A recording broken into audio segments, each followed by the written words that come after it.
ॿिए पासे सुल्तानकोट वेझो रोड हादिसो पेश आयो आहे जंहिंजे नतीजे में हिकु औरत फौत थी आहे ऐं ॿ ॼणा ज़ख़्मी आहिनि। औरत जो लाश ऐं ज़ख़्मियुनि खे अस्पताल मुंतक़िल कयो वियो आहे। अव्हां खे सुल्तानकोट मां ख़बर ॾियूं पिया जिते मोटरसाइकिल स्लिप थियण जे नतीजे में हिकु औरत फौत थी आहे ऐं ॿ ॼणा ज़ख़्मी आहिनि।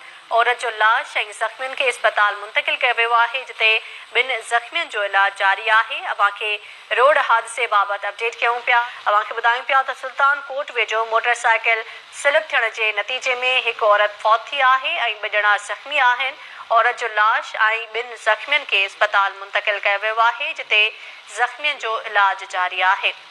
अपडेट मालूम कंदासीं। असां सां टेलीफोन लाइन ते मौजूदु आहे KTN न्यूज़ रिपोर्टर इसरार चांडियो। जी इसरार, छा अपडेट्स आहिनि?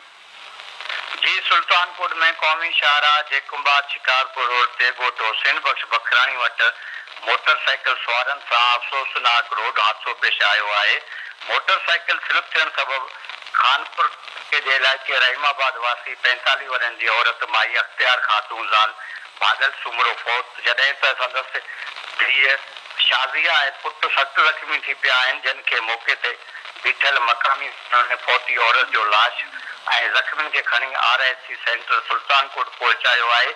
जॾहिं त ॿुधायो पियो वञे त हादसे में फौत थियल औरत पंहिंजी धीउ ऐं पुट सां गॾु मियां साहब लॻ ॻोठ दर्शन सूमरा में माइटनि वटि घुमण लाइ आयल हुई, जितां वापसी दौरान सुल्तानकोट भरिसां क़ौमी शाहराह ते हादिसो पेश आयो।